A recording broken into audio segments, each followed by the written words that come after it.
অনুসন্ধান চলাকালীন সময়ে আমার বিরুদ্ধে একটি মামলার আবেদন করে জাহেদের স্ত্রী নাসরিন আক্তার। মামলার আবেদনে যা বলা হয়েছে তা ছিল খুবই হাস্যকর। জাহেদকে নিয়ে ভিডিও করা হবে এমন অনুমান থেকে জাহেদ তার স্ত্রীকে দিয়ে মামলাটির আবেদন করায়। কারণ জাহেদ জানে তার অপকর্মের অনুসন্ধান শুরু হলে কেঁচো খুঁড়তে সাপ বেরিয়ে আসার আশঙ্কা আছে। মামলার মূল উদ্দেশ্য ছিল আমরা যেন কোনোভাবেই জাহেদকে নিয়ে অনুসন্ধানে নামতে না পারি। এই মামলার পাশাপাশি জাহেদের স্ত্রী কদিন ধরে অপ্রাসঙ্গিকভাবে তার পারিবারিক সমস্যায় আমাকে টেনে আনছিলেন। এই বিষয়টিও আমাদের কাছে হাস্যকর মনে হয়েছে। জাহেদ তার স্ত্রীর সাথে থাকবে নাকি রুমিন ফারহানার সাথে থাকবে এটা একান্তই তার ব্যক্তিগত ব্যাপার। জাহেদকে নিয়ে অনলাইনে কাড়াকাড়ি না করে বরং বাংলাদেশের সবচেয়ে সুদর্শন পুরুষ ডাক্তার জাহেদকে তারা রুটিন করে ভাগ করে নিলেই সুষ্ঠু সমাধান সম্ভব।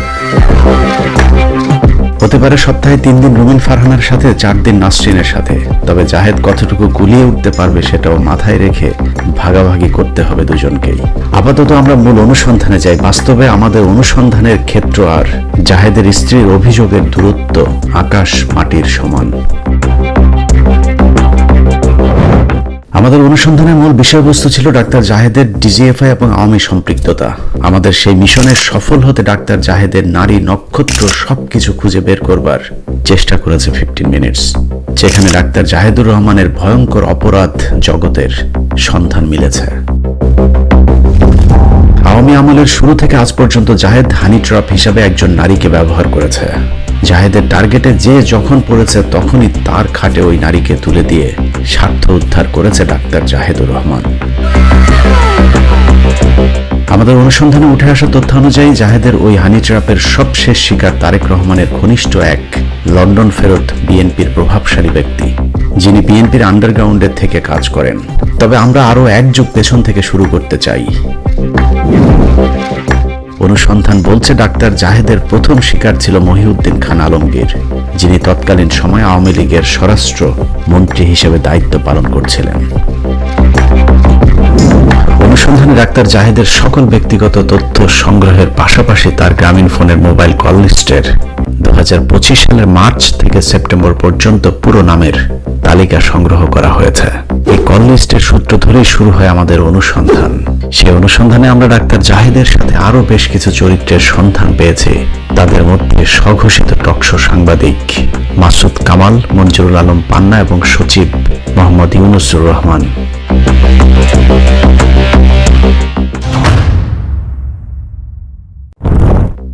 আমাদের অনুসন্ধানে জাহেদ কার কার সাথে কথা বলে এবং কাদের সাথে কথা বলে প্রথমে সেটা খুঁজে বের করার চেষ্টা করেছে। জাহেদের সাথে সবচেয়ে বেশি কথা হয় এরকম সন্দেহজনক একটি নাম্বার ধরেই আমাদের অনুসন্ধানের শুরু। ওই নম্বরের মালিকানা নিশ্চিত হতে আমরা তার জন্ম নিবন্ধনটি সংগ্রহ করি। জন্ম নিবন্ধন অনুযায়ী সেই নম্বরের মালিক ফারজানা আলম নামে জনৈক এক নারী। জাহেদের কল লিস্টের সূত্র ধরে আমাদের অনুসন্ধানে প্রথমবারের মতো দৃশ্যপটে আসেন ফারজানা আলম। কিন্তু নম্বরটি ফারজানা আলমের জন্ম নিবন্ধন দিয়ে উঠানো হলেও বাস্তবে সেই নম্বরটি ফারজানা আলম ব্যবহার করছেন কিনা কিংবা ডাক্তার জাহেদের সাথে ফারজানার আদৌ কোনো সম্পর্ক আছে কিনা সেটা খুঁজে বের করতে হবে। 3রা সেপ্টেম্বর 2025।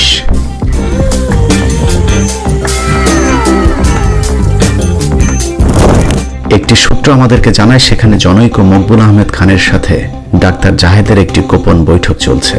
ওই দিনের বেশ কিছু ছবিও আমাদেরকে পাঠানো হয়। ওই ছবি থেকে আমরা ফারজানা আলমের সাথে জাহেদের ঘনিষ্ঠতার বিষয়টি নিশ্চিত হই।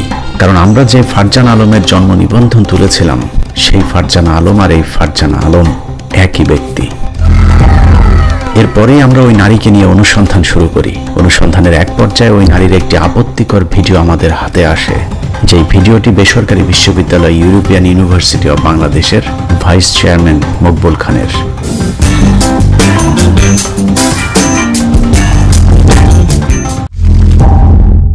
ফারজানাকে দিয়ে জাহেদ আর মাসুদ কামালদের হানি ট্র্যাপের ব্যবসা শুরু হয় প্রায় 1 যুগ আগে। আর সেই ব্যবসার প্রথম শিকার হয়েছিলেন মহিউদ্দিন খান আলমগীর। আওয়ামী লীগ সরকারের স্বরাষ্ট্রমন্ত্রী থাকাকালীন মখা আলমগীরকে ব্ল্যাকমেইল করে ফারজানা, জাহেদ, মাসুদ কামাল গং। মখা আলমগীরকে চুষে খাবার পর ফারজানাকে তুলে দেওয়া হয় মহিউদ্দিন খান আলমগীরের ঘনিষ্ঠ আরেক বন্ধু মকবুল আহমেদ খানের হাতে। মকবুলের সাথে ফারজানার অন্তরঙ্গ মুহূর্তের ভিডিও ধারণ করে তাকে বাধ্য করা হয় জাহেদ এবং মাসুদ কামালদের ইশারায় চলতে। এরপর থেকেই মকবুল আহমেদ খান তাদের হাতের পুতুল হয়ে কাজ করেছে।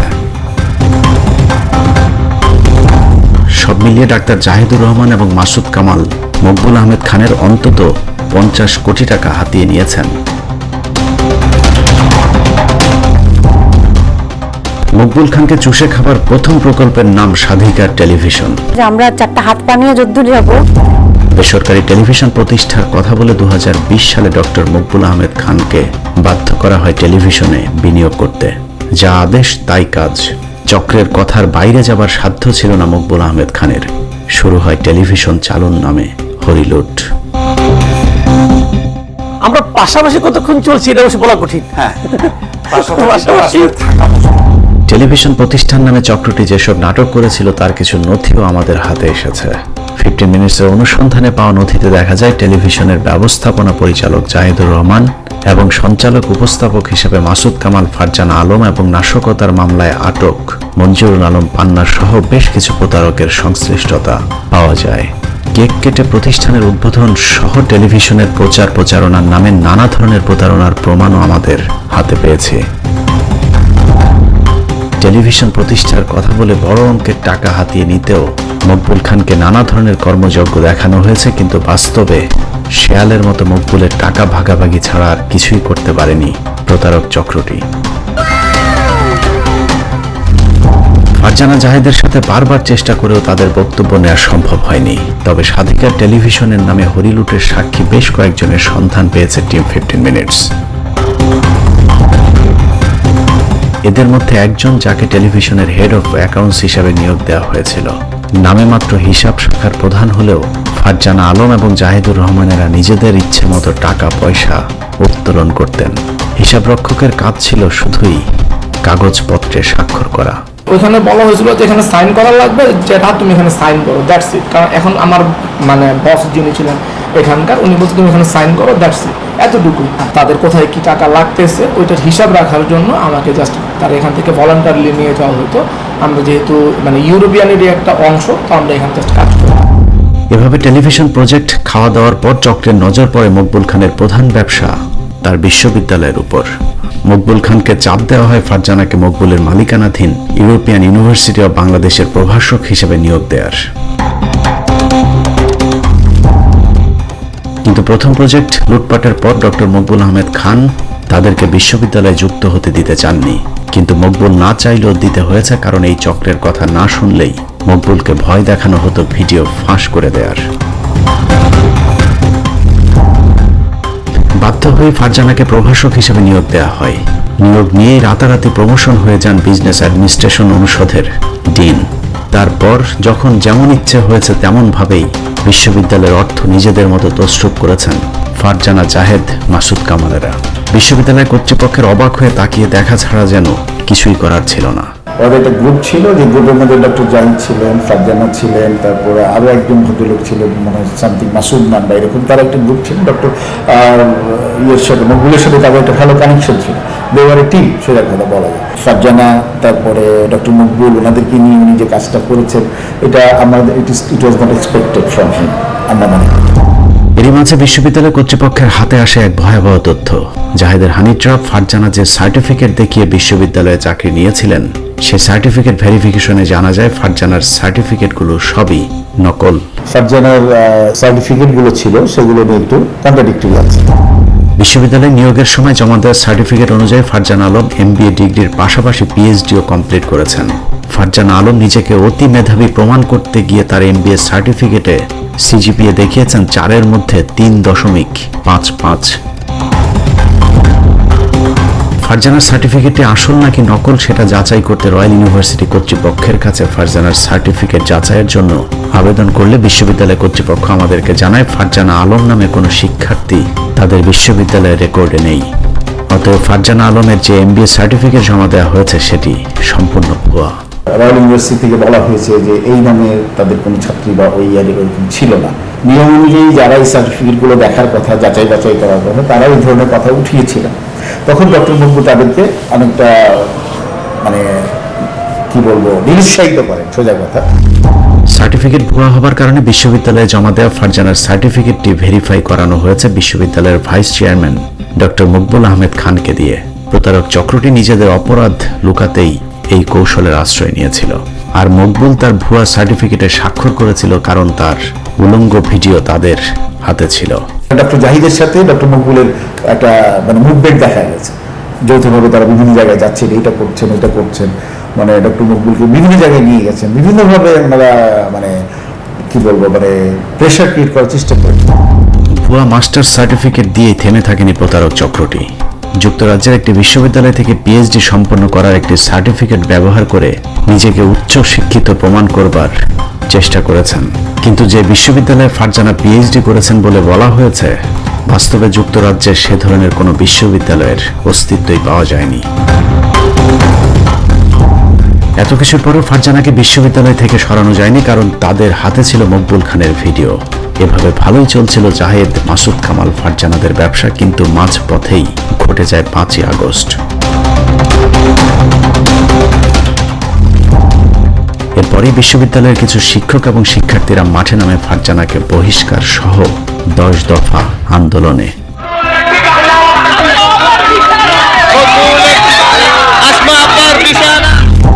কিন্তু জাহেদরা কোনোভাবেই ফারজানাকে বহিষ্কারের শর্ত মানতে রাজি না, যে কারণে মকবুল খান সাফ জানিয়ে দেন প্রয়োজনে শিক্ষার্থীদের উপর হামলা চালানো হবে, তবুও ফারজানাকে বিশ্ববিদ্যালয় থেকে সরানো যাবে না। অনৈতিক সম্পর্ক একজন মহিলার সাথে, প্লাস দুর্নীতি, অর্থনৈতিক দুর্নীতি, এইগুলো নিয়েই স্টুডেন্টদের আন্দোলন ছিল। এই আন্দোলন যখন করতে যায় তখন তাদেরকে থ্রেট করা হয়েছিল যে তার পিস্তল আছে, সে পিস্তল দিয়ে। এরপর শিক্ষার্থীরা মকবুলের পদত্যাগের দাবিতে 1 দফার আন্দোলন শুরু করলে মকবুল খান উভয় সংকটে পড়েন।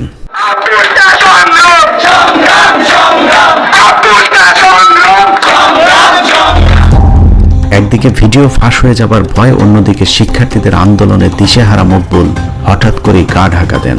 এরপর থেকে মকবুল খানের সাথে যোগাযোগ বিচ্ছিন্ন হয়ে যায় ডাক্তার জাহেদুর রহমান ফারজানাদের। বেশ কিছুদিন জাহেদের সাথে যোগাযোগ না করায় ফারজানার সাথে মকবুলের ভিডিওর কিছু অংশ ফাঁস করে দেয় তারা। আর তাতেই সব পরিষ্কার হয়ে যায় মকবুল খান এতদিন ধরে ফারজানার সব আবদার কেন মেনে নিয়েছিলেন।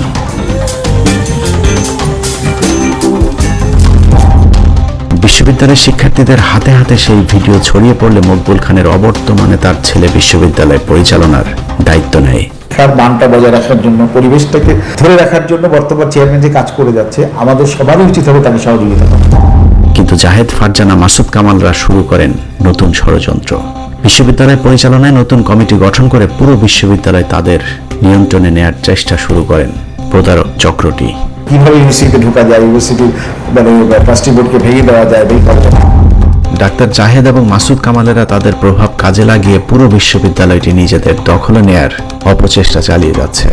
অনুসন্ধানে জানা যায় সেনাবাহিনী নিয়ন্ত্রিত একটি গোয়েন্দা সংস্থার কিছু দুর্নীতিবাজ কর্মকর্তাও জাহেদকে সহযোগিতা করে যাচ্ছে। সেই ক্ষমতাকে কাজে লাগিয়ে এরই মধ্যে যেসব শিক্ষার্থীরা জাহেদ, মাসুদ কামালদের বিরুদ্ধে প্রতিবাদ করেছিল, তাদের নামে জুলাই হত্যা মামলা দায়ের করা হয়েছে। অথচ হত্যা মামলায় অভিযুক্ত ওইসব শিক্ষার্থীরা জুলাই আন্দোলনের রাজপথের সম্মুখ যোদ্ধা ছিলেন। 15 মিনিটসের অনুসন্ধানে মকবুল খানের হাতে লেখা একটি ডায়েরির সন্ধান পাওয়া যায়, যেখানে ডাক্তার জাহেদের নানা কুকর্মের কথা মকবুল নিজের হাতে লিখে রেখেছেন। ডায়েরির তথ্য অনুযায়ী ইউনিভার্সিটিটির দখলের জন্য নতুন যে কমিটি গঠন করা হয়েছে, সেখানে রয়েছেন ডাক্তার জাহেদুর রহমান, ফেরদৌস বাপ্পি, সাংবাদিক মাসুদ কামাল, মকবুল খানের ছোট ভাই MH খান মঞ্জু সহ বিএনপির কয়েকজন প্রভাবশালী ব্যক্তি। জোর জবরদস্তি করে বিশ্ববিদ্যালয়টি দখলের জন্য এরই মধ্যে সেনাবাহিনী, বিশ্ববিদ্যালয় মঞ্জুরি কমিশন, RJSC ছাড়াও বিভিন্ন জায়গায় প্রভাব খাটিয়ে যাচ্ছে জাহেদ গং। এরই মধ্যে বিভিন্ন সংস্থাকে ঘুষ দেওয়ার কথা বলেও বেশ কয়েকবার মকবুল খানের কাছ থেকে টাকাও নিয়েছে ডাক্তার জাহেদ। ডক্টর মকবুল চলে যাওয়ার সাথে সাথে মিসেস ফারজানা ওখান থেকে চলে যান। ডক্টর জাহেদ নামে একজন লোক আছেন, আপনারা হয়তো তাকে চিনেন, তো উনি তার সাথে ছিলেন, একসাথে গিয়ে বিভিন্ন জায়গাতে গিয়ে মানে ইউনিভার্সিটির ব্যাপারে, ইউনিভার্সিটি বর্তমান ট্রাস্টি বোর্ড সম্পর্কে নেগেটিভ কথাবার্তা বলা, এগুলো উনি করেছেন। মকবুল খানের ডায়েরিতে জাহেদ খানকে বিভিন্ন সময় দেয়া টাকার হিসেবও লিপিবদ্ধ করা ছিল। এর মধ্যে একদিনেই জাহেদকে 33 লক্ষ টাকা দেওয়ার প্রমাণ মিলেছে ওই ডায়েরিতে। এসব টাকা হাতিয়ে নিতে ডাক্তার জাহেদুর অভিনব প্রতারণার আশ্রয় নিয়েছেন। অনুসন্ধানে দেখা যায় মকবুল খানের ভাই MH খান মঞ্জুর ব্যাংক অ্যাকাউন্ট একই সাথে 33 কোটি টাকা ক্যাশ ইন করা হয়েছে এবং সেই টাকা ফারজান আলম সহ তাদের বাকি সদস্যদের নামে বেনামে গড়ে তোলা ব্যবসা প্রতিষ্ঠানের নামে হস্তান্তর করা হয়েছে। চক্রের পরিকল্পনা অনুযায়ী যে কোনো সময় বিশ্ববিদ্যালয়ে দখলে নিতে যাবে চক্রটি। সেক্ষেত্রে কেউ বাধা দিলে দু একটা লাশ ফেলে দেওয়ার পরিকল্পনার কথাও ডায়েরিতে লিখে রেখেছেন।